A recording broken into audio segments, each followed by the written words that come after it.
Ladies and gentlemen, boys and girls, listening to Like This Sound can only mean one thing. It is time for the one, the only, the Tbone Worldwide Show with your host, Mr. Tucker Sigrist.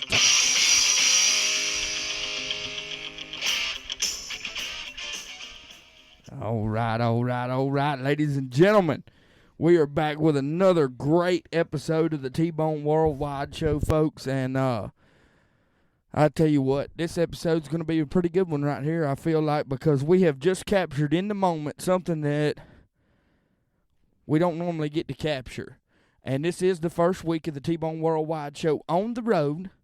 We're right here with Mr. Scott Breedlove and Philip Bridges at the Dixie National Junior Roundup Cow Show. How you doing, Mr. Scott? I'm doing well, Tucker. Well, we're glad to have you right here on the Tbone Worldwide Show. You know, this is the first three-person interview that we've had so far on the Tbone Worldwide Show.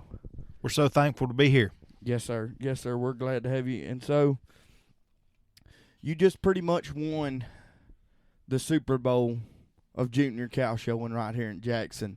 How does it feel? So, we're going to ask you what the quarterback gets asked every time he wins the Super Bowl. What are you going to do now that you won the Dixie National Junior Roundup? Well, it's a very humbling experience, and I couldn't have done it without my partner, Philip Bridges. It's really up to him, and I'm so thankful for him. So what's next, Philip, for the Union FFA and for Jerry Lynn and Abby and all the other FFA kids that we've got here this weekend with us showing cows? Well, it's long 4 days. We got goat showing, pig showing, cow showing, but Union FFA, the program that Mr. Breedlove and I are over, we just have show cattle and this was the first day of cattle shows, steers this morning and commercial heifers and this afternoon, and we were lucky enough that we won the Supreme Commercial Heifer, Scott's little girl Abby, and I couldn't be more proud for her. She worked her butt off. Both the kids that showed today worked their butts off all year long. This is just people think this is just an overnight deal, but no, this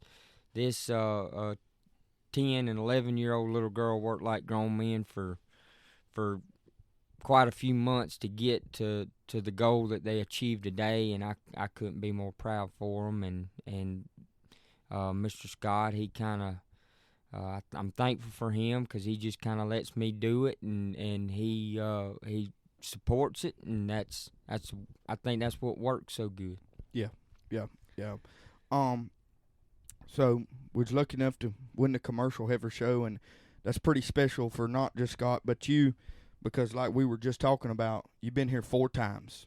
No. I've been in that ring many times, and I've always on 4 different occasions I've been the reserve supreme, and I tell you, I can't take it away from the kid that's the reserve supreme because there's right at 100 head out there, and it's competitive, and to be the number 2 calf out of all those it's great, but I think, and if anybody says any difference or says that someone's arrogant or cocky about it, they're crazy. Every human being has that little bit of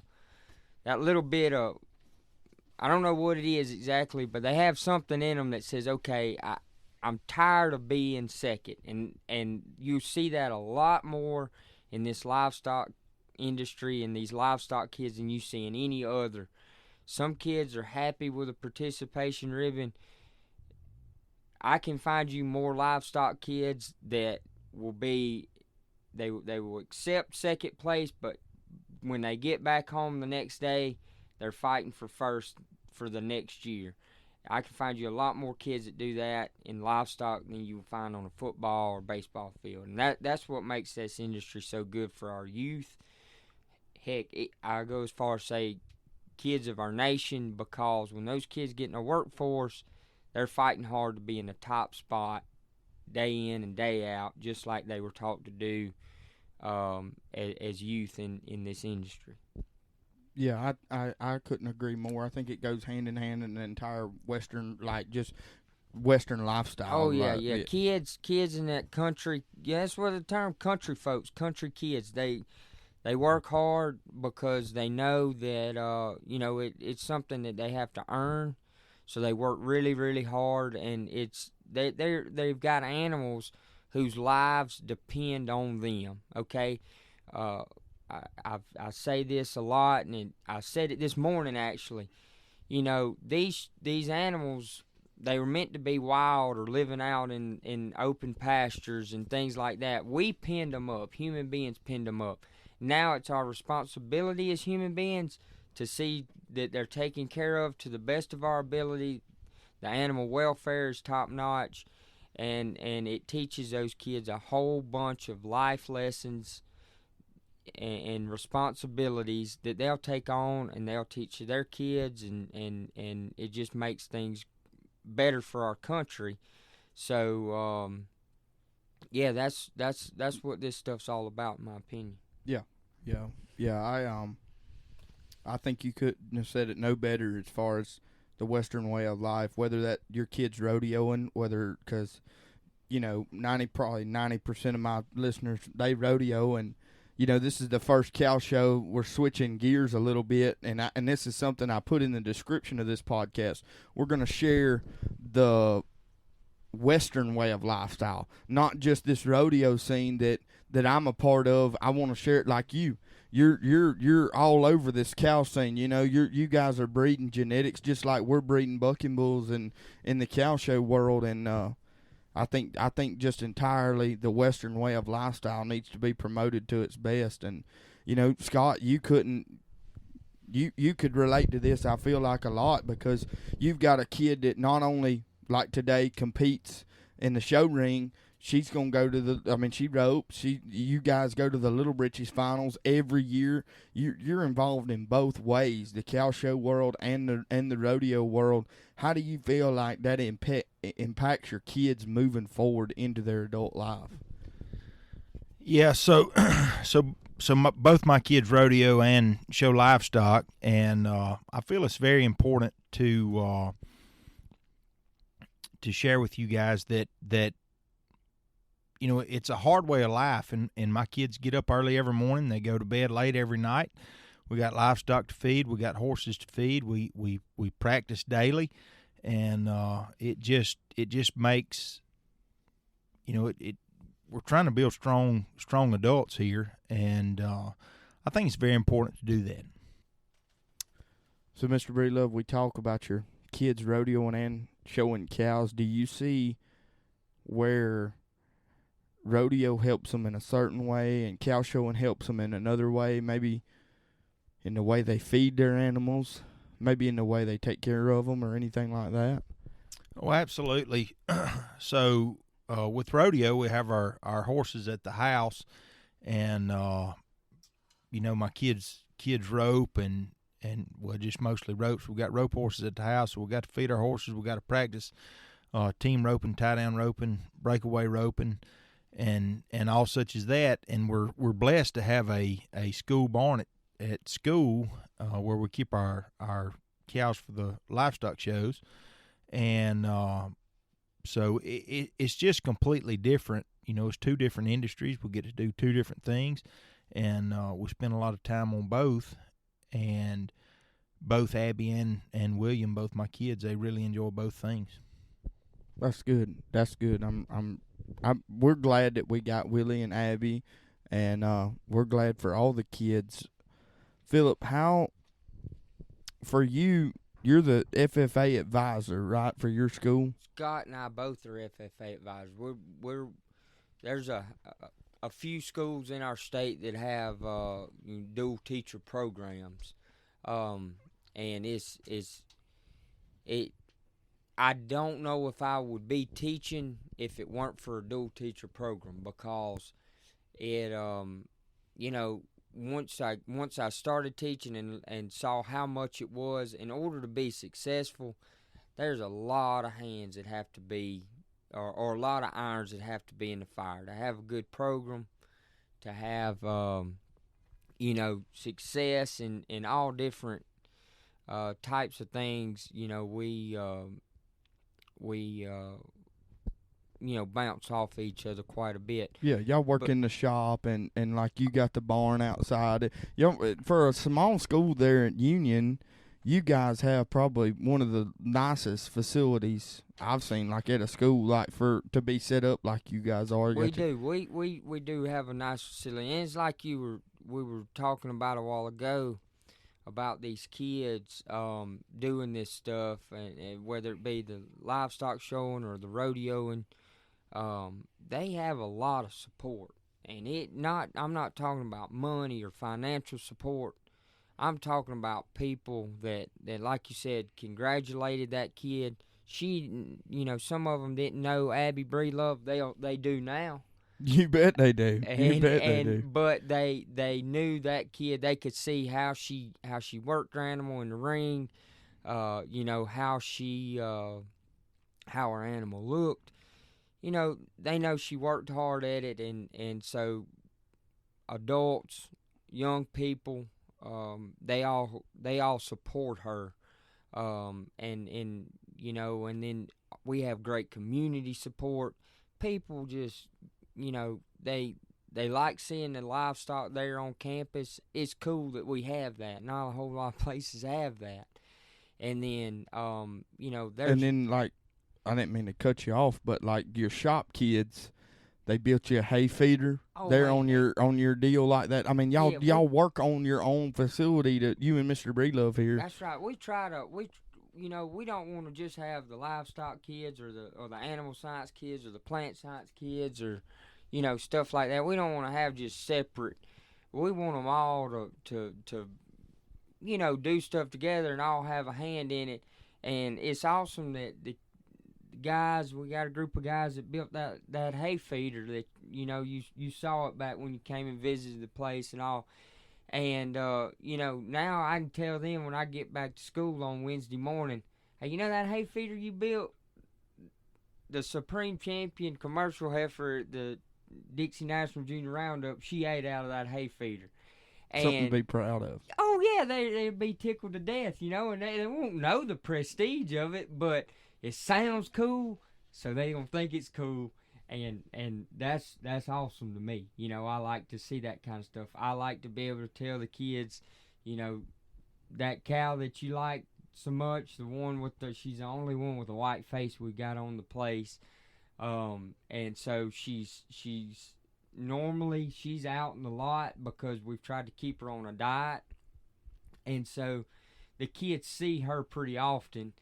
And she's also just a good calf in terms of her demeanor. Like, she was a really good calf to have at a school setting because she never did get, some of them get aggravated or, some of them don't want to be touched.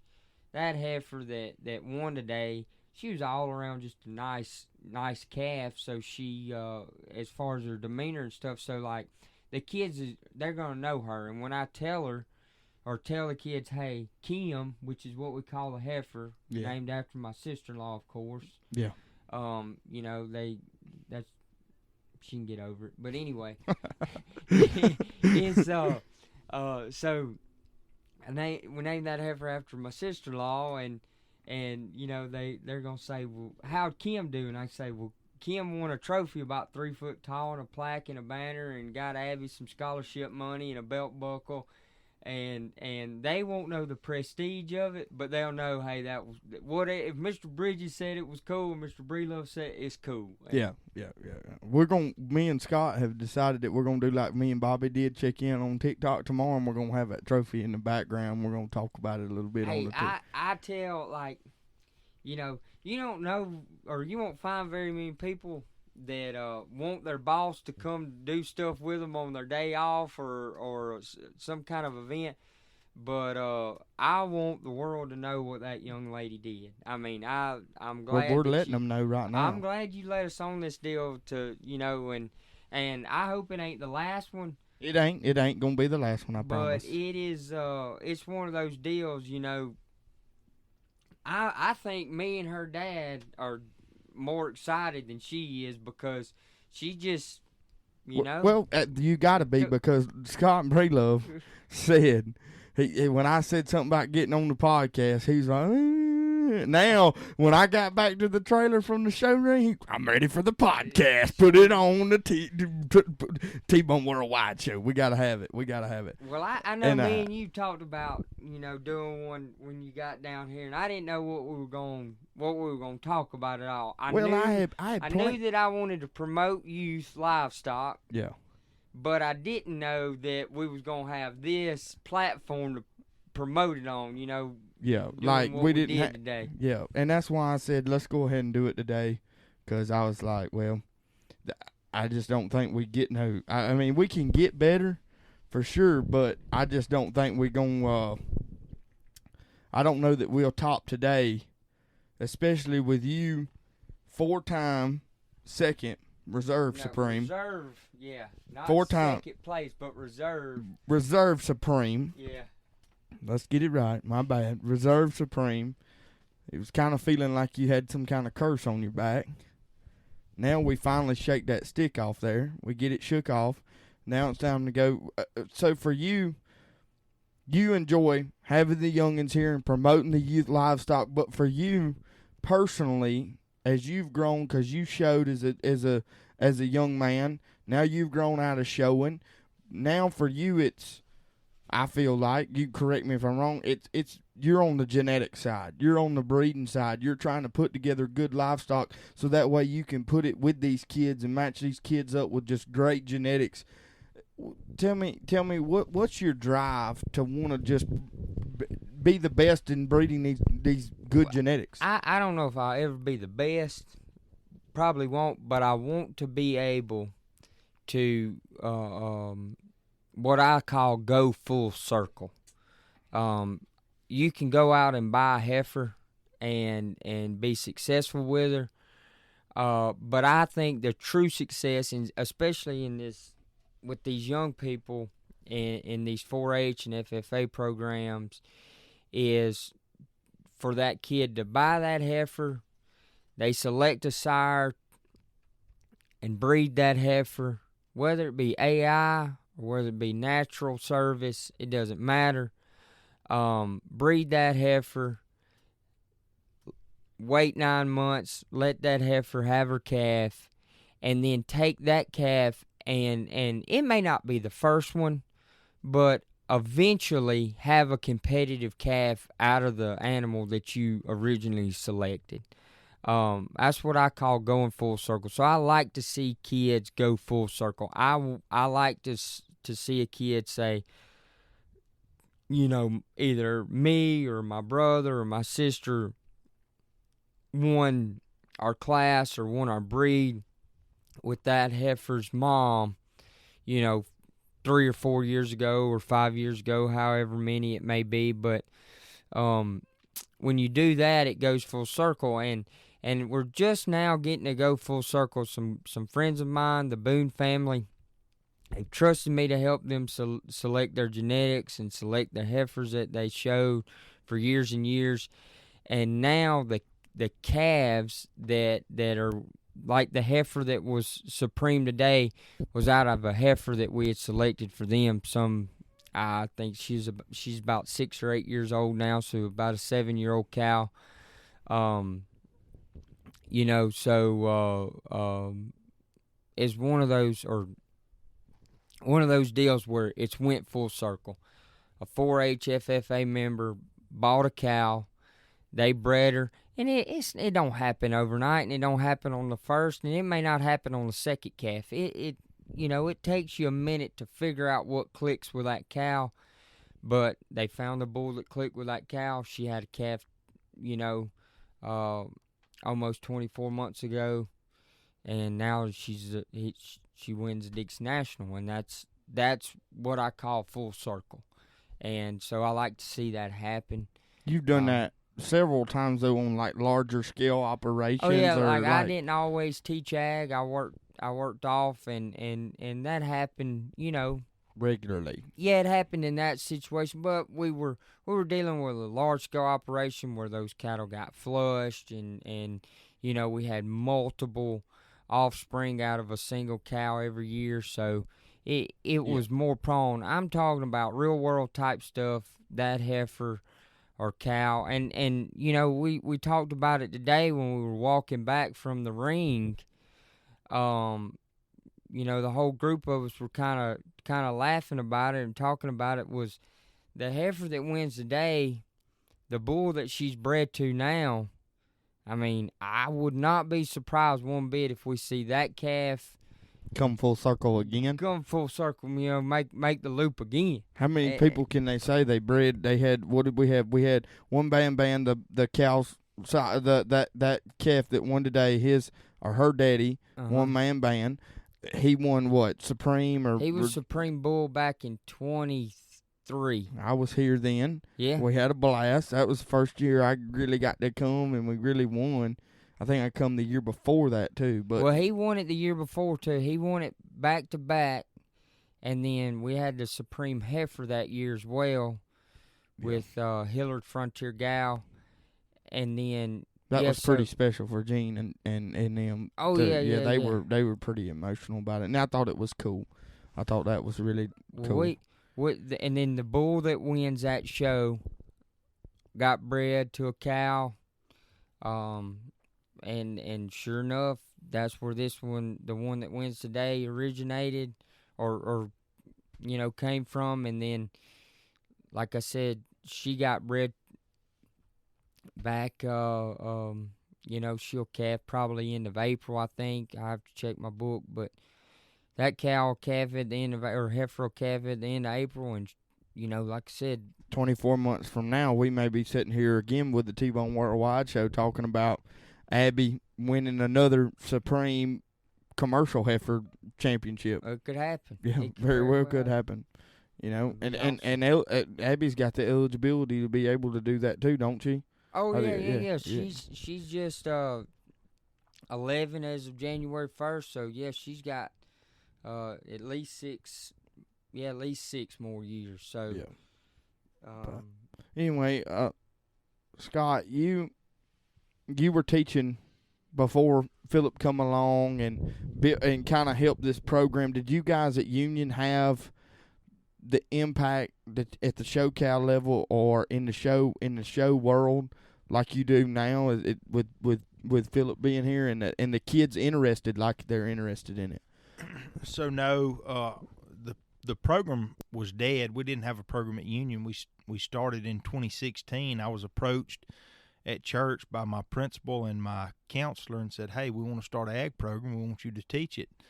And my original thought was, sure, I'll be off in the afternoons and off all summer. And I realized really fast once I started as an ag teacher, you're not off ever. You work all the time, and that's just what we do, and we love it.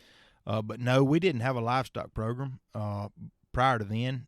My kids showed a little bit, but I was blessed to acquire Philip back. I say acquire, to have the opportunity to teach with him. He cut me a really sweet deal. We can talk about that in a second, but he cut me a really sweet deal.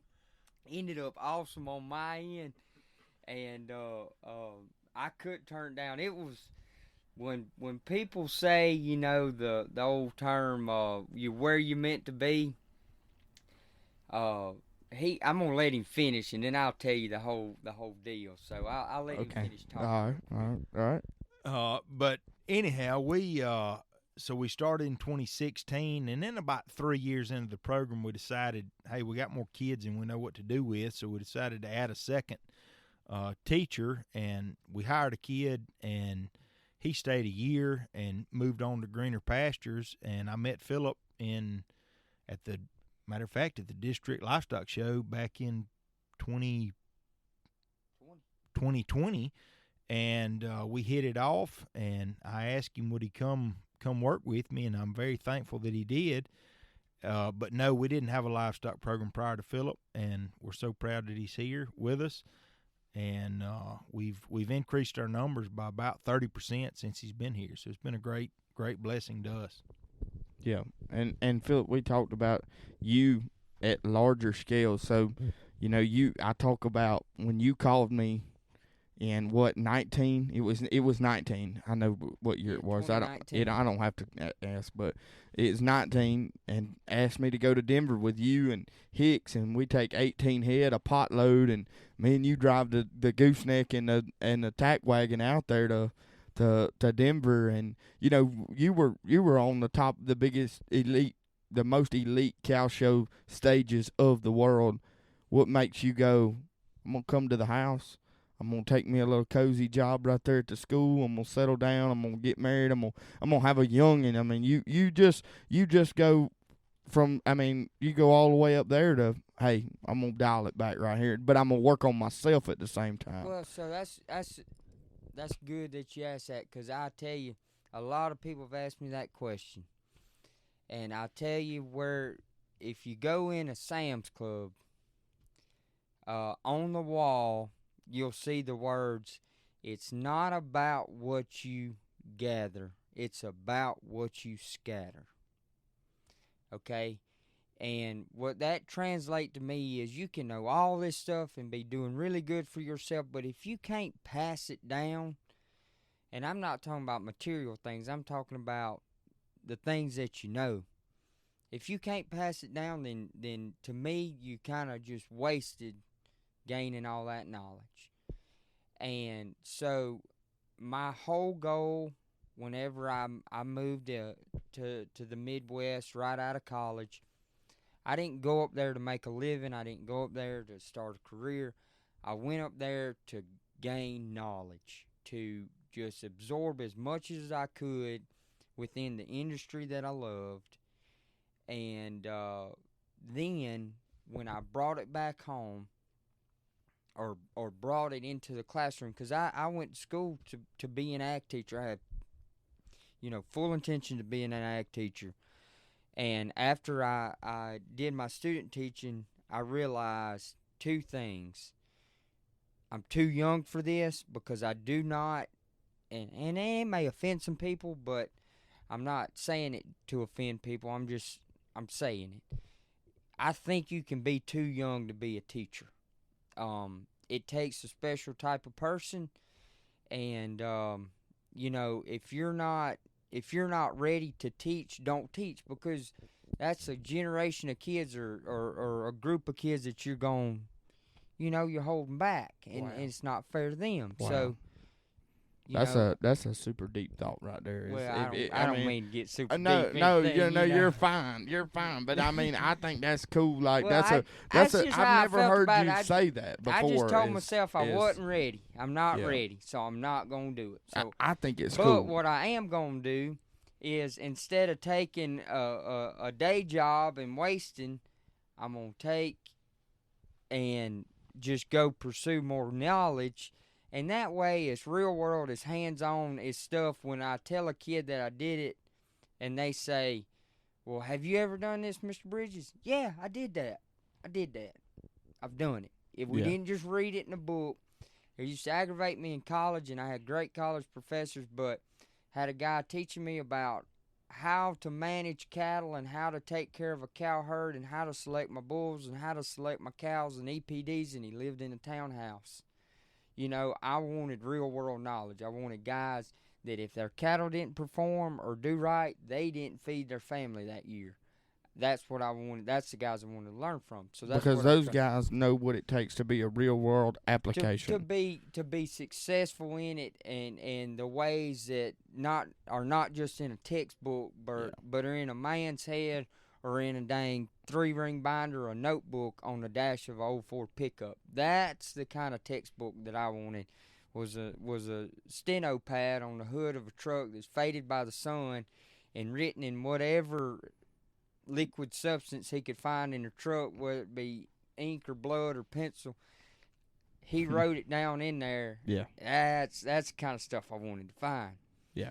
And then I went through all that, and I said, I'm ready to go home. I'm ready to move back home, because we're not in SoCal country by any means, but this is my home, and I wanted to come home. And I didn't know what I wanted to do yet. I knew teaching was on the radar, but I was also hungry and needed somewhere to, I needed to be able to pay rent and truck note and stuff like that. So I was just doing what I could, but anyway, then I was approached by a lady, and she said, there's going to be a guy come over here to talk with you. You're a fool if you don't listen. And I said, okay, I don't want to be a fool. And then the Boone family, who they're like my family. I mean, Yeah. my son is named after their boys, Chase and Delton Boone, Cutter Boone Bridges. His real name was supposed to be Tucker Boone. Well, we thought about that, but then look, we got you. You all we need right now, okay? I'm thinking maybe we'll get a dog someday and we'll name him Tucker. No. The next one's going to be named after me. He's got to be. It's all right, though. I got to name the first one. My wife stayed out of the way. She let me name the first one. She just okayed it. And she didn't okay Tucker Boone, because I know you was wanting to put Tucker Boone. She liked it. She's like everybody else said, we only need one Tucker. And it's true. We only need one Tucker. There's only one Tbone. And I hope one day on the Tbone Worldwide show, you get to tell the story of how you got your name. Yeah. I think it'd be a good idea. Yeah, I'm gonna sit down. It'll be one of those deals where I just sit down by myself at the house and just tell the story of how I got my name. But anyway, so the Boone family, we were talking, standing there talking. He said, "Hey, that guy that's supposed to be coming and talking to you," he said, I know of him. I don't know him, but I know of him. He said, I have never heard anybody say a bad thing about that guy. He was in the chicken industry as a serviceman for a long time. He said, the only ones that have ever said anything negative, not bad, but negative, was people that probably should have had a fire lit under their butt anyway, because he was the man that came to your farm whenever you wasn't raising your chickens right. Yeah.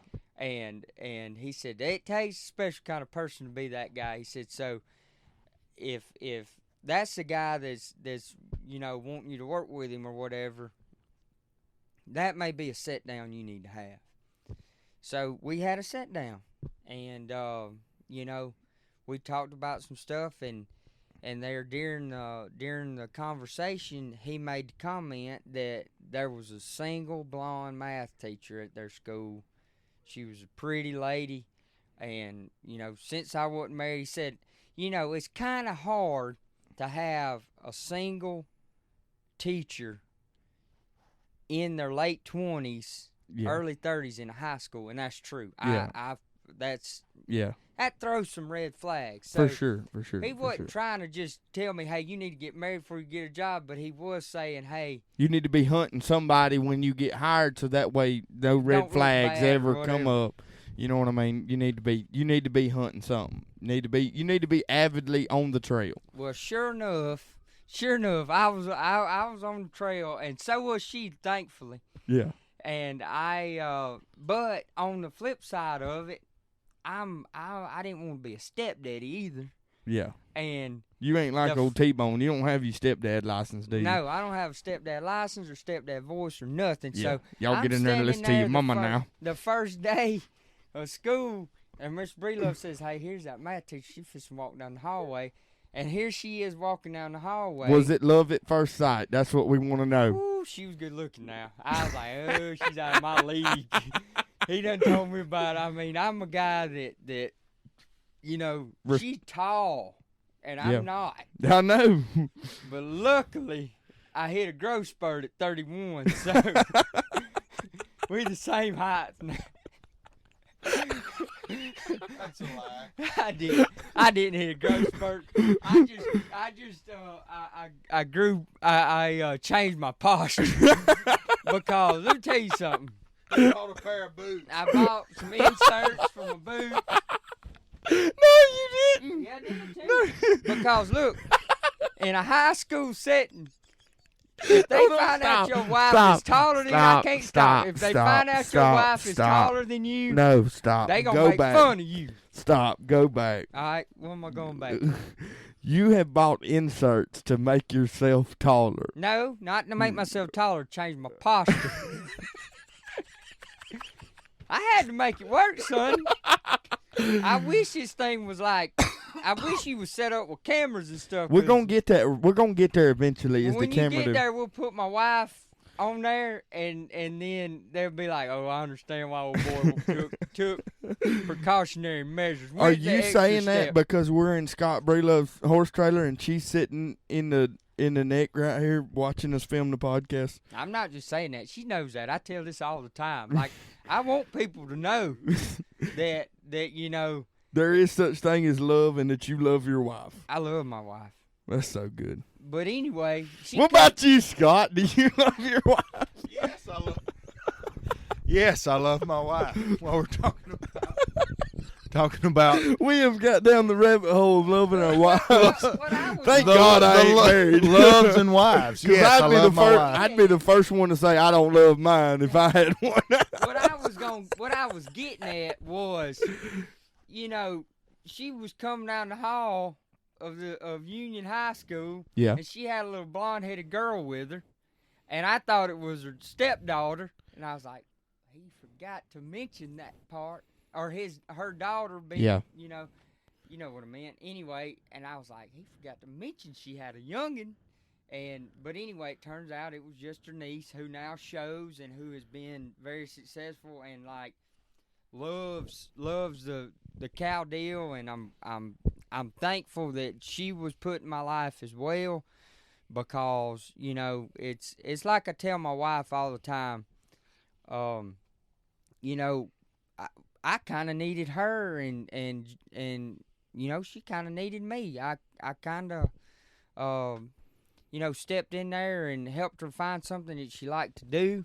Yeah. And I'm glad I did that, because, you know. Well, I now mean, she you always been that way. Like my whole life, I remember, you know, as a kid, you know, we Yeah, had you to. forgot to mention before you introduced me, we first cousins.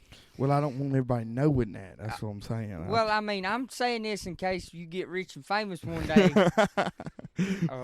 You know, I want the world to know my cousin. Yeah. I can remember. But me and you've been and more talking- like brothers than we Yeah, have being than we like have brothers. cousins. And talking, I gotta give a shout out. I can remember back in the day when me and you would go to Ward's, get us an ice cream cone, drive down there to Pineville, Mississippi, Matt Hammond's Him and pig barn. Ace Genetics, Ace baby. Genetics, he told me, he said, look, I don't know what I got to do. I've won the Dixie National.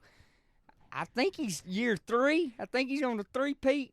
He's on the 3-peat, baby. I think. Call him Jordan, 96, 97, 98, baby. Well, he's raised 3 grand champion bears at the Dixie National. And he's like, heck, I thought I was doing good. I'm trying to get on, and I'm still trying to get on the Tbone Worldwide show. Baby, He says, so if you get on there, give me a little shout. So Matt Hammond's Ace Genetics, check him out. check them out. If you can't find him in the barn, you can find him at the backdrop. That's right. If you but- can't find him at the But barn. we used to go look at pigs with Big Matt Oh, and, yeah. and stuff like that when we was kids, and then now, you know. I snuck over to the pig barn yesterday and talked with him, and you know he was having a good day over there. Had at a the pig great barn. day yesterday. So, but anyway, back to we got to get back out, dig ourselves out of the rabbit hole. No, we just keep going. It don't Well, matter. it's like you said, you know. But like what we was talking about, Jerry Lynn, you coming into Jerry Lynn's life. But I was getting to the point of you've always been that way. I remember, you know, because you're like 6, 7 years older. Well, more than that actually, older than me. And you would me and you would go watch 8 Seconds like religiously every night. Oh yeah, I mean we did all kind of stuff, and you know our grandparents had livestock, and And then, so we both grew up around it, and that's what got my fire started and all was I love cows. I've always loved cows and horses and things like that. And so, I mean, and then you were part of everything because you went to shows with us when you were younger and I was younger, and then you went and looked at stuff with me, looked at livestock with me, and then, your mama calls me out of the blue. My son's going crazy. He's doing stupid stuff. You need to help him a little bit. So I'm like, well, I can get him away from all of it, or away from down there, and I bring you butt to Indiana with me. We had a blast. Best Time we've ever. That was a good time. That was awesome. Yeah. And it was one of them things that you have. We wanted to keep you around and stuff, and here you are. We invite you to the Dixie National with us every year. We think we take good care of you. Oh yeah. Mr. Scott takes real good care of us with the chuck wagon over here. I mean, I tell you what, the past 4 years or 3 years, however long I've been coming with you and the Boones, when you teamed up with the Boones. We've always ate pretty decent and ate at the decent restaurants, but Mr. Scott's chuck wagon takes the cake to cake. I mean, yeah. Infinity the Tri-Tip Farms beef and pork. I mean, if we can figure out how to get him on the internet where I can order it like Omaha Steaks, I swear to God, I'm gonna have a monthly subscription. And it goes back. That's what this deal is about. He's raising beef. We ain't even talked about that. We can get to it. Yeah. And I'm gonna let him talk about it, but I'm sponsored by Infinity Farms beef myself, and I haven't done my job. He does that. Well, like his kids are so involved with that. It's like a story he was telling me. I was laughing my butt off. This guy calls him one morning, and has this bread mixed to feed the cattle, and he's like, "Oh yeah, bring it on." Asked me, "Do you want some?" And I was like, "I know about that stuff. It stinks. I don't really have anywhere to put it." And he's like, "I'm gonna get me some," and he gets the load. Well, then that was on like a Saturday. Well, then Monday he comes to school. He's like, "I gotta tell you about this crap. Poor old Willie's out there trying to make us a little bed to put this bread in, and this crap just pours off a trailer and pushes a hay bale. He's calling me daddy. I don't know what the crap to do with this stuff." And, but the thing about it is, it wasn't a hired hand. It wasn't some guy he got to come. It was his son. Yeah. That's how involved. And now William takes pride in the product that they sell with Infinity Farms. Abby takes pride. The other day we was laughing about it. He was like, "You need to keep her at the barn. I'm fixing to have a good day of sales." And that little hussy done got me talked into giving her 10% of whatever we make on the dang on the meat trailer. He's like, "We're gonna have a good day, so I need you to keep her at the barn." So I don't you gotta pay her.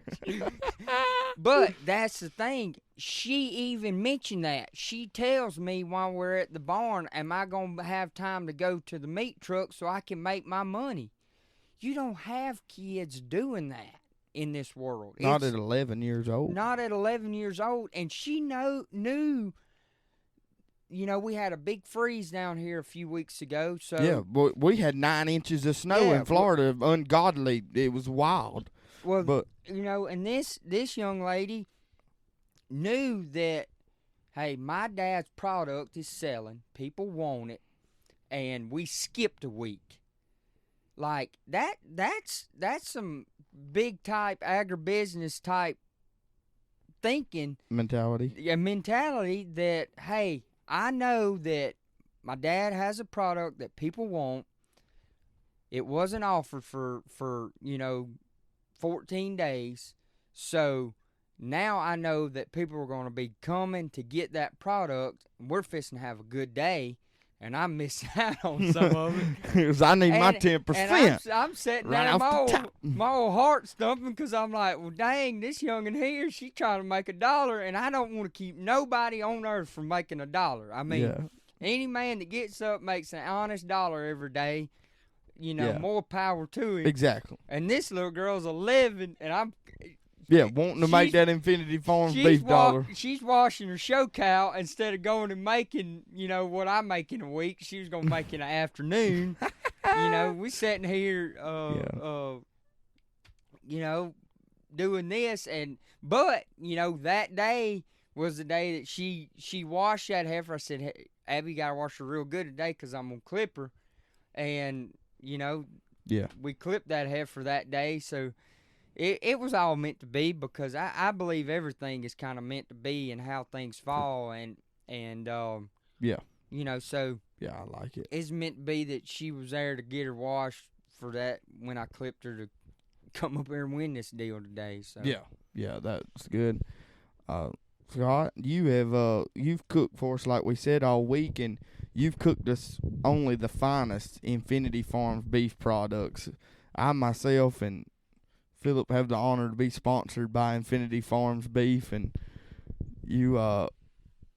I swear, if I could order it like Omaha Steaks, I'd be ordering me some Infinity Farms beef. Tell us kind of how you fell off into that deal with your meat trailer and your beef and your pork. Now that you got pork, and tell us what's next for Infinity Farms after the trailer. So several years ago, I decided that.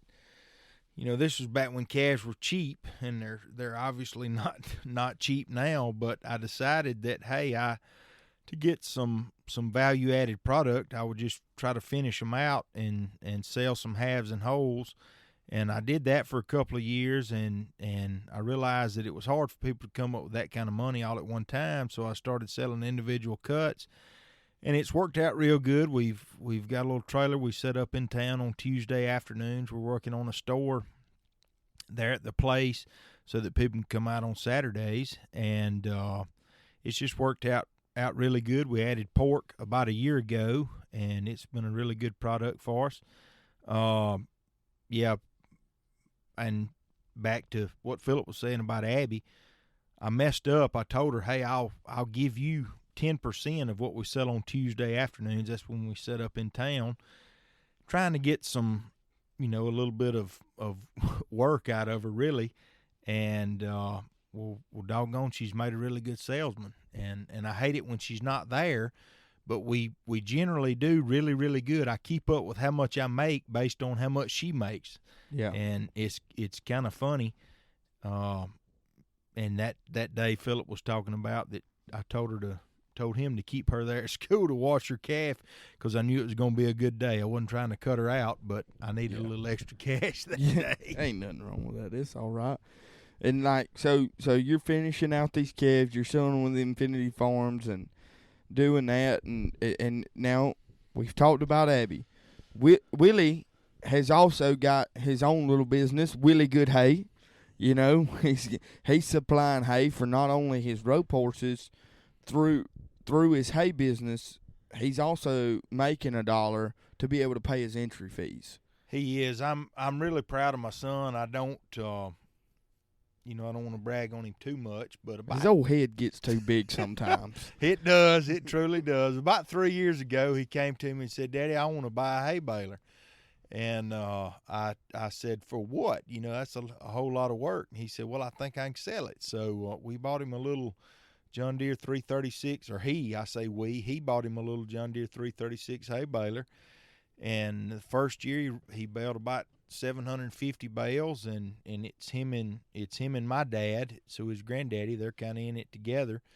And last year he baled, or the next year he baled about 1,000, and then last year he baled about 2,000.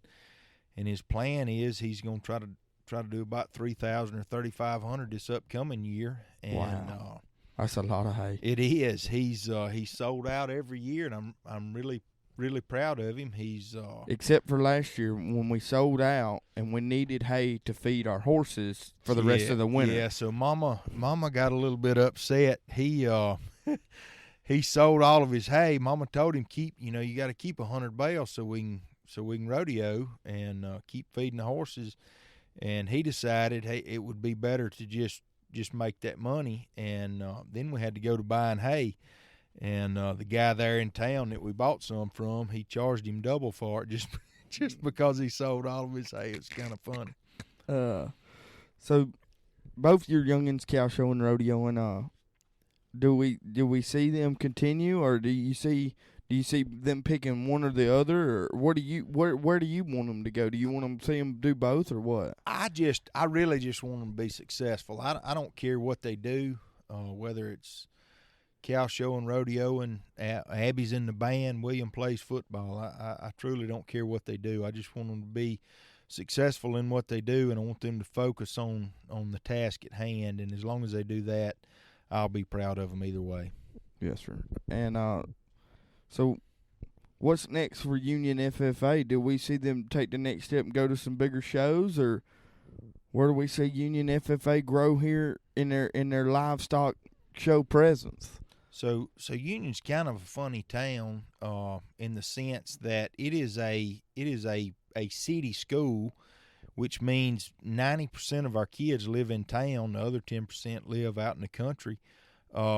It's kind of difficult to get all of our kids involved in the livestock industry simply because they don't have the place to house the livestock.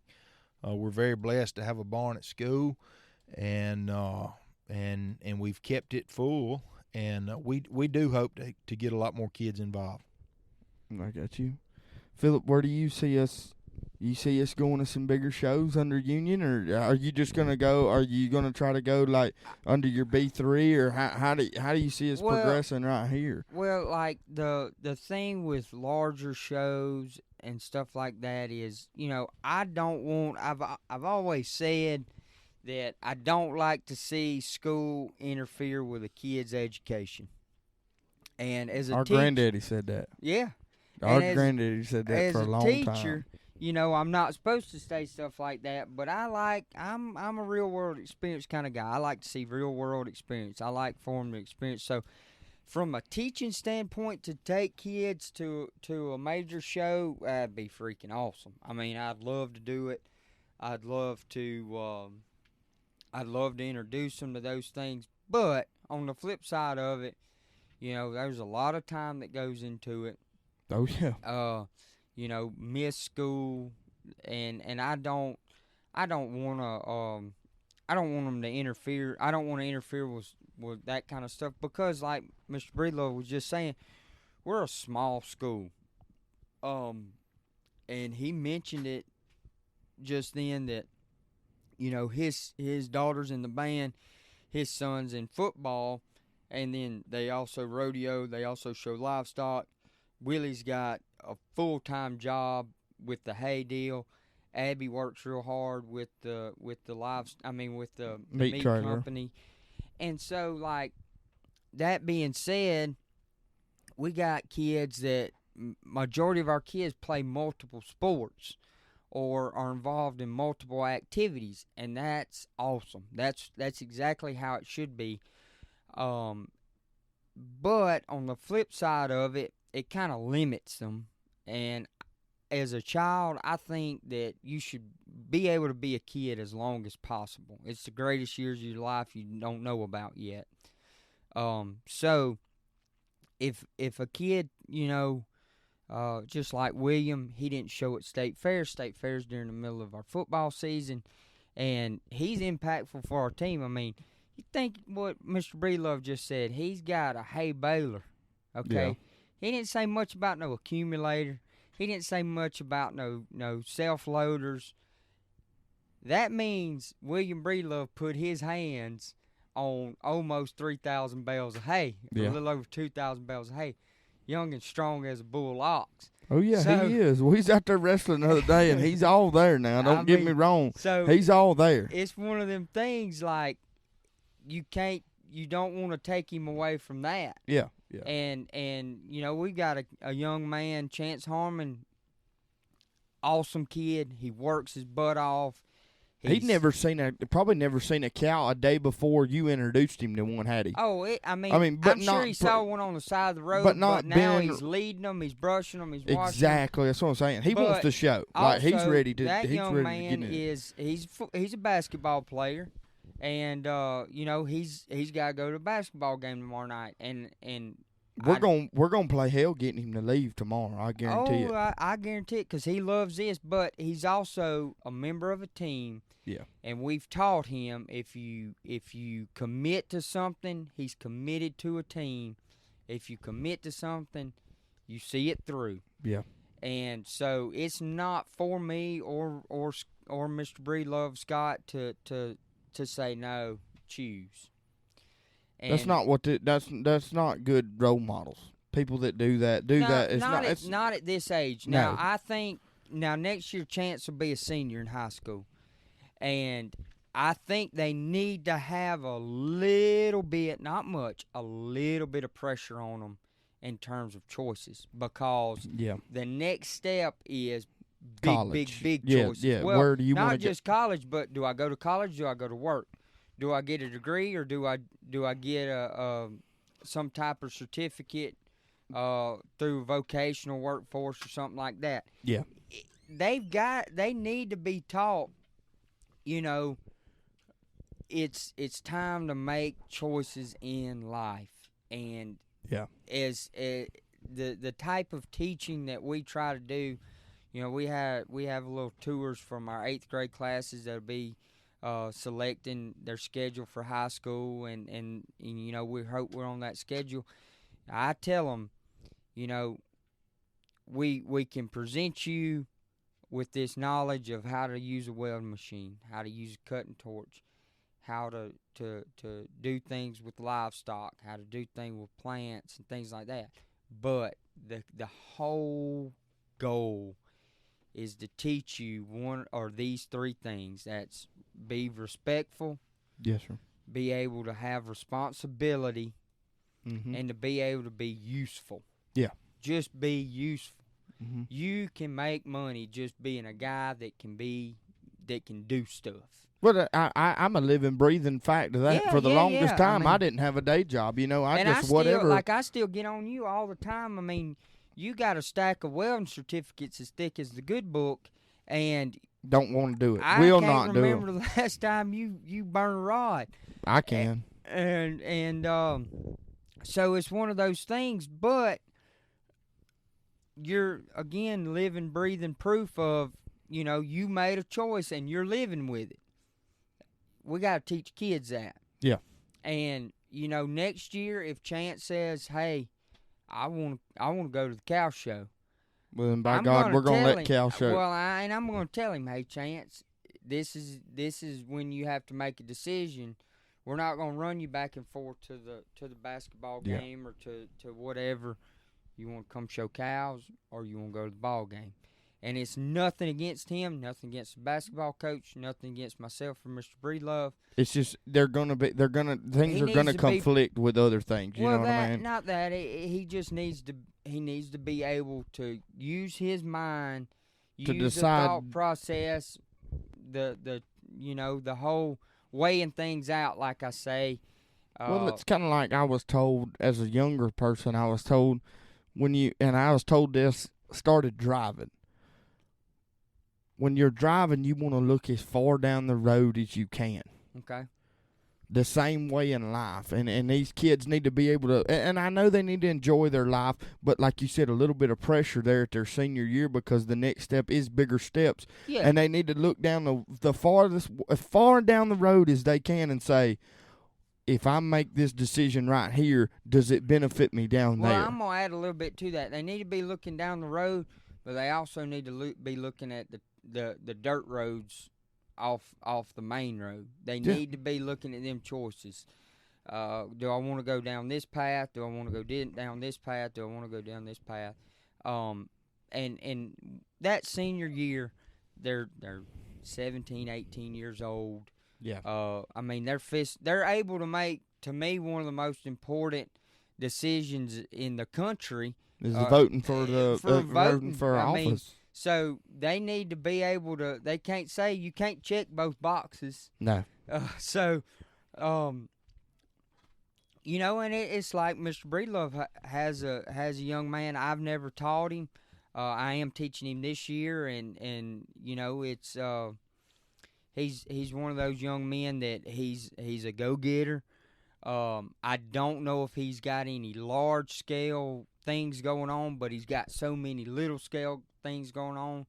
And his he raises the pork that Mr. Breedlove sells. Yeah. And then he does this and he does that, and he's one of those kids that, he makes choices. Yeah. And you can tell that he has to make choices because, kids like that, they got to grow up fast. Yeah, he had to, and he didn't have to. Like, he's got good parents. Both his parents are very involved in our FFA and helpful with our program. It's not that he was made to. Yeah. It's not like he's having to raise those pigs. But it's just natural. You But just they're naturally grow, they're mature, they're and know how to parents make. that said, hey, if you're going to do this, you're going to do it right. Yeah. And he did. Hold them accountable. And he's one of our kids that it doesn't matter if it's daylight or dark, snowing or sunny. It don't matter to Heath. That joker is there to do, and that's cool. That's cool, and he and going back again to Matt Hammonds, we were talking about Ace Genetics and the show pig deal that Matt does. We were talking one day. He came and did a deal for Farm Bureau safety, and I told Matt, I said, look, this young man's done the research, and he has determined that Berkshire boars or Berkshire pigs, that they make the best pork. And Matt happens to have a small herd of Berkshire sows and raise some Berkshire pigs every year. I said, kid wants to know, or young man, he wants to know how much you charge him for a Berkshire boar. And Matt, who used to be in ag education, used to be an ag teacher, you could just see him say, it's almost like he wanted to give it to him, probably. He did. I mean, he said, if you got a kid that's wanting to do, I'm going to help him do. And me and Heath drive down to Pineville, Mississippi to Ace Genetics and load up a 60-pound boar, and he's, taking care of him and stuff, and he's going to get ready. That boar pig's going to breed 30 or 40 sows this year naturally. I mean, it's awesome. Yeah, but Matt was like, I'm not. You can't charge a kid. I mean, well, he can, could, but and it's understandable. But he saw a young man that was wanting to do good for himself. Well, it goes back to your knowledge thing. Matt Hammonds, it just proves that he believes this. He might not come out and say, I believe this way, but he's following the traces the same way you just said right there about Matt Hammonds has learned all this knowledge about breeding genetics about pigs, just like you have in your show cows.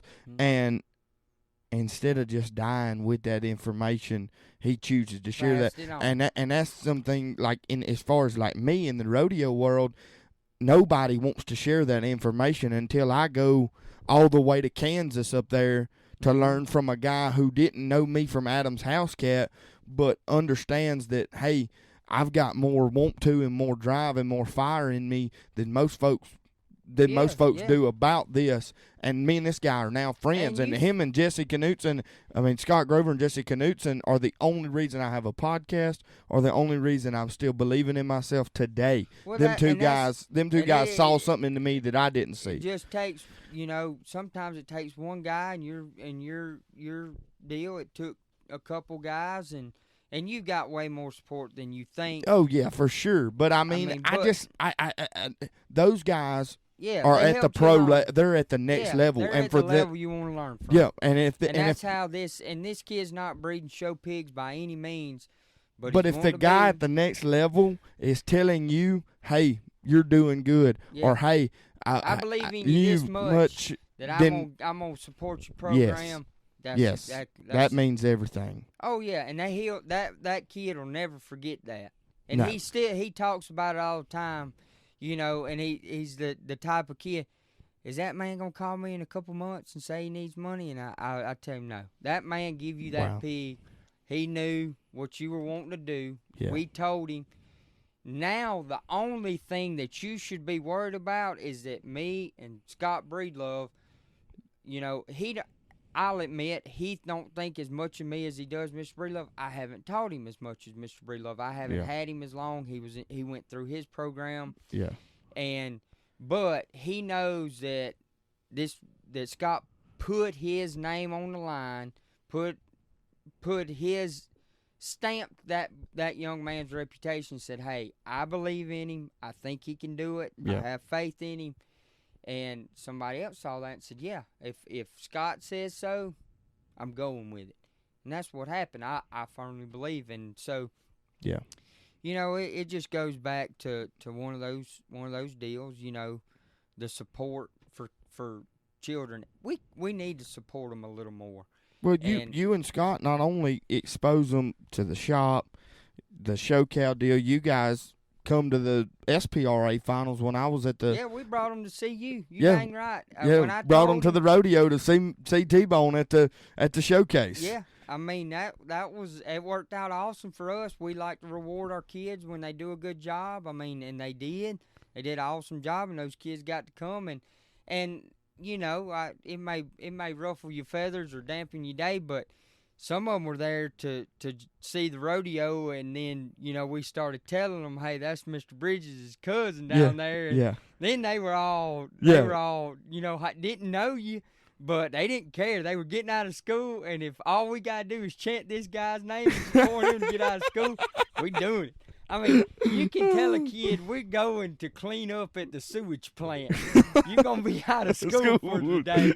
But all we're going to do is scoop poo-poo, and them sungons will show up with rubber boots and a shovel the next day.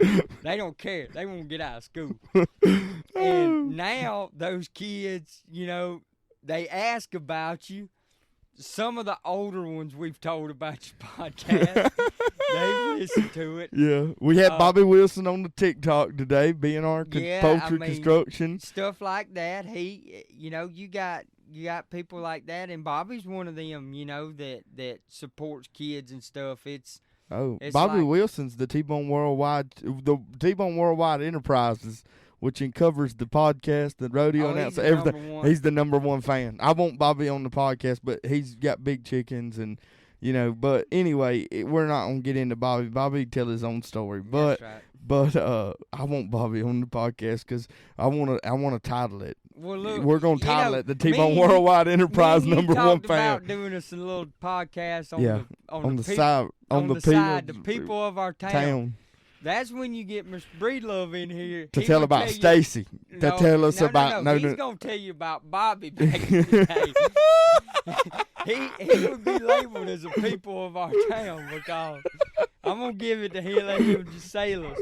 I've been listening, and we've been talking about a lot of different people, and these two guys are a whole lot younger than I am, and what they don't know is all of these people, Matt Hammonds with Ace Genetics and Bobby Wilson and Heath Stelberg and all these people they've been talking about. I've been knowing them, at least 41 years. 10 years longer than they have. It's kind of funny they talk about Matt and I knew his dad when Matt was a little bitty fella, so it was Matt was a little bitty fella. Yeah, well, I can't believe he wasn't a little bitty fella, but he was a young guy. He was a young guy, so I'm kind of giving my age away, but it's real fun, and talk about full circle. It's just awesome to see what these people in my life have done for the kids in our program, for my personal kids, and it's just really cool to see. Yeah. Yeah, I'm just tremendously happy to be here every year. I think I look forward to this because usually this is like my kickoff. I'll go like in a week or two. I'm going to LaBelle, and then I got Ambrose, Georgia coming up. I usually kick my little winter run of rodeos off right here with the Dixie National Junior Roundup, the cow show, and it makes me just feel like I don't really want to sound facetious. It makes me just kind of humbled to be here because these kids are amazing. What they do and what they accomplish, and just the leaps and bounds like you was talking about. Chance Harmon, he's been in the wash rack all week with me so far. And I mean, the next 2 days are the toughest days ahead of him for sure. But I tell you what, the kid's hung right in there with me, and I'm sure he's never been to a cow show and never had to be in the wash rack. And I'm not saying the wash rack's the best place to be, but the wash rack's the best place to be, because you're the first one done, and you can go sit down and not have to do nothing and take a nap. And but Willie, he's gonna clip tomorrow. First time he's gonna clip at a cow show. He's gonna help you clip and fit tomorrow. I mean, we just got these kids that are super excited about this industry, and I think it's just I think the world of it, because you don't go many places with all this many people gathered for just kids. No, that's what I. This that's junior show is the best junior show I think in the country. The livestock industry. What I love most about it is it has something that involves the kids so much. I mean, it's about the kids. You know, when people kind of knock it and say, you know, it's this and it's that, but at the end of the day, it's a young person out there exhibiting that animal, and you know. It's like I tell Jerry Lynn, she had a very good first year. Well, it's not hard when you got Dr. Phil right there behind you putting the cattle together. No, it's not that. I made her work, and that's what I mean, she worked hard, but that's the point I was fixing to make is people think that these kids that win and stuff, they got somebody else doing it for them. Well, chances are they do have somebody there with them that's knowledgeable about it, and I don't see anything wrong with that, because it's like I said, it's not about what you gather, it's about what you scatter. And if that person isn't there teaching that kid this stuff and in order to be successful and do good, then the person that has this knowledge and is not sharing it, they're the one that's losing. Well, I think that, and I was going to make this point right here with that is, yeah, you may be behind her, helping her, but Joe Blow over there's got the same opportunity to prepare his cattle, clip his cattle, dress his cattle, and every way. I tell kids all the time, if you don't ask somebody, the answer's always going to be no. Yeah. And I don't know of many people in the livestock industry that won't help a kid. I don't know of. I say many. I don't know of any. I personally don't know of any. I don't. There might be people out there that know those type of people, but I don't. And I'm glad I don't know those type of people, because I don't want to know a guy that won't help a kid, or a lady that won't help a kid. I don't want to know them. I don't want to call them a friend, and I'm not going to. Yeah. So whenever I tell people, you know, they say, well, they got this guy that clips good, and this guy, hey, go up and ask that guy. Go up and ask that guy, you know. Would he come clip for you? Would you come show me some stuff? Or while you're clipping on this one, show me something. Talk me through it a little bit. Yeah. You're going to be hard-pressed to find a person that tells a kid, no, go away. Or a parent that comes to a guy and says, "Hey, look, my youngin's really interested in this. I don't know what I'm doing. Can you please help me?" They would be more than willing to help them. And it's just like Abby and William and Chance and we got Hayden and then my niece Jerry Lynn and. Cutter's even here. Yeah, Cutter's here. The one and only. Doing much. He just spectating. I've been trying to get him to help me pick up women, but your wife won't let me take him off. Well, I can't. She's in charge of that deal. But anyway, what I'm getting at is, you know, those kids came to me. Hey, I want to do this. I'm not gonna tell them no, even though I'm a teacher. And which brings me to the point I was trying to make. Not everybody's a teacher. Don't get mad when a guy don't know how to explain it to a T. You know, but if 90% of them are willing to take the time and say, hey, man, this is what you got to do. Try this little trick at the house. Try this. I mean, I've clipped more on my Corgi dog than I have on cattle, because I told myself, if you can make this this kind of hair look good, you can make any kind of hair look good. And I poor old Ruckus has been clipped like a fat steer countless times. and people laugh when they see how his hair's cut and stuff sometimes, but I mean, sometimes I got to go back to the drawing board, you know, and that's because he's got fluffy hair, and he's got flat hair, and he's got wiry hair, and he's got all the hairs that you'll experience on a cow, and so he's a good canvas to paint on and old stuff. Ruck will let you do anything you want to. He will. Good I dog. don't know what I'm gonna do when I lose him. He's a good dog. Anyway, it's just one of those things. This industry's still pure. You don't see a whole lot of coaches for other teams going and helping the other team. Yeah. But you will see. But there's still that competition there. Yeah, you'll see the guy with his cattle tied right across from him. If you turn around and say, "Hey, man, I'm having a hard time doing this," chances are that joker's he's gonna say, "Well, this is how I would do it." He may not show you, because everybody's got to keep a trick in their bag. And he may not show you how to do it, but he may tell you, or he may tell you enough that gets you by. Yeah, you know? yeah. And but it's just one of those things. And I hope my kid wants to do it. My wife, she likes cow horses, performance cow horses. And I think Cutter's gonna be a bronc rider. I'm scared he's gonna like horses better, because that little dude will go look at cows and ride out through the pasture, and he just looks. He's curious, but then when he sees a horse, his little legs, he gets to spur and neck meat, and he's. I want Cutter to be a bronc rider anyway. I think he's got a name to do it all. I mean, we named him a well-rounded name. For sure. It would sound good on the loudspeaker on Friday night, or it would sound good. It's a show ring. In the show ring, or on the over the intercom at Thomas and Mack. It sound good anyway. When his cousin's introducing him, you know what I mean? Yeah, that'd be dope.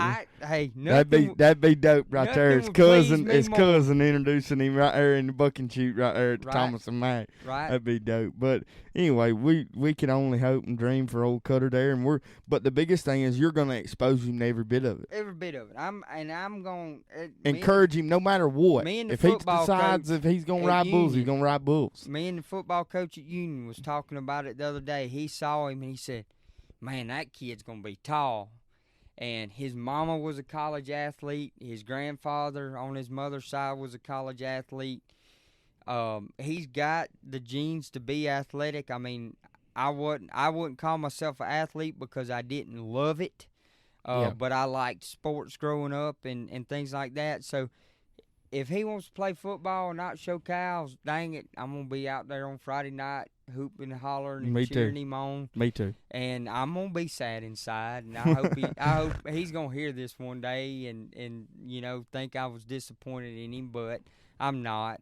I whatever he wants to do, I'm going to support. I'm going to support him, but he's got it though. He's double-bred livestock, so I'm hoping he'll stay in it. And it's like I didn't know Mr. Breedlove, his wife, she grew up in Memphis or around Memphis, and I asked him one day, I was like, was Miss Catherine, or Miss Katz, what we call her, was she in, any of this? And, oh, yeah, she was in jumping horses and stuff. Really? So William and Abby, they double-bred livestock, So it's one of those things, me and her get to talking sometimes. Willie's probably the only person with a rope horse that he's with his ears shaved and all that good stuff. His old rope horse, his old bay rope horse, old hand looks like he's fixing to go jump in the arena and stuff. But that's her thing. And, that's how she prepares. But it goes to show, kids that are around this industry, they stay it's in some form or fashion, So yeah, that's good. It's hard to leave because it's so easy to love. Yeah. Well, you guys, I've really enjoyed this, and I thought this episode was a lot better than we all thought it was going to be. I was kind of nervous about it because we didn't have a game plan. But when you said, "Hey, it's gonna be uncut and raw," well, that's how every one of them is. It's hey, it's uncut, it's raw. Whatever rabbit holes we go down, that's the rabbit holes we go down. We try to get it in one take. And it is what it is, and we let it roll right off the bat. But the biggest thing that I've wanted to do since I started this was be real. Yeah. And this is as real as it gets right well, here. Everybody that knows you're real, and I mean that should be a compliment. That it's supposed to be a family program, so you just have to explain to your kids what no BS means. Tuck is no BS on here. I'm so glad. Like we stated earlier, I'm his first cousin. You know, we grew up together. I'm proud of him. There's so many people that have called me and texted me. Man, Tuck's doing it on the Tbone Worldwide show. I appreciate it. And you know, there's been quite a few people from way off and stuff like that. And I try to keep up with it, and Mr. Breedlove keeps up with it. And like I said, we got a few kids that are of age to know about it. They've kept up with it. It's you know, and he's staying clean and family friendly, and I appreciate that. Try to. I still want to tell them stories out there that the lights go. We're gonna have to do some kind of special or something and tell stories from kids to all the way all the way to where I lost you in Denver, Colorado. I couldn't find you for like 4 hours. I'm thinking this is the biggest city he's ever been in. Well, I'd been to Denver before, but then all of a sudden I hear Afro Man playing in about a 200-acre venue, and I hear Afro Man playing, and I'm like, I know where he's at now.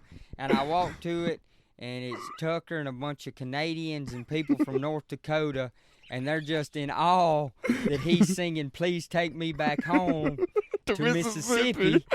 Up amongst all these folks in Denver, Colorado, while dressed in a brown Carhartt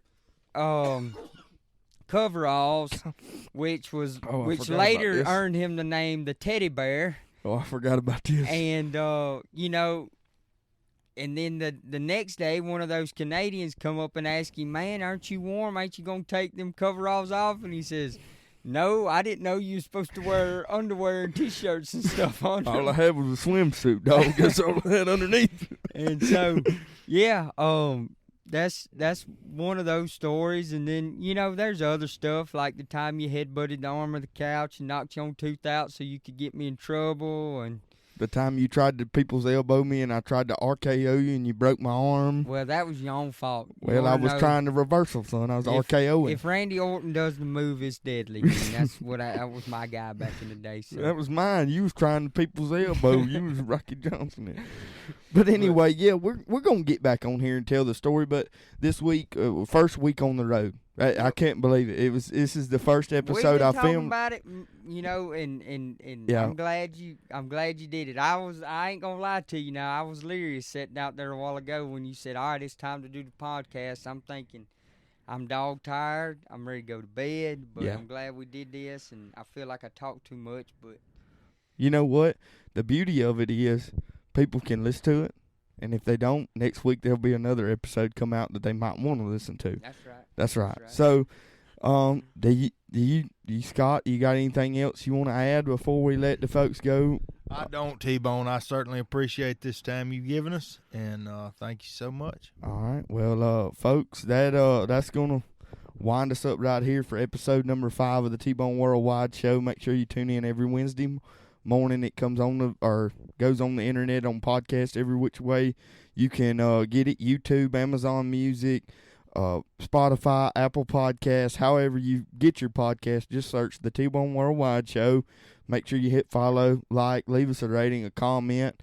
I think I got it set up, should be set up now where I can receive fan mail. So we're going to be receiving fan mail. Make sure you get that into us. Do you get carrier pigeons as well?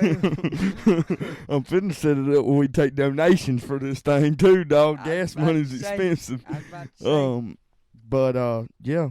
So make sure you join us next week. We'll be at the house next week, so be tuned for that. We'll get somebody by the house.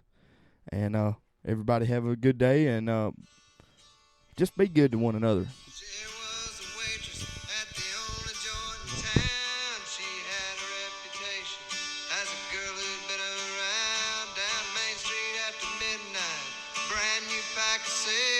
A fresh one hanging from her lips, a beer between her legs.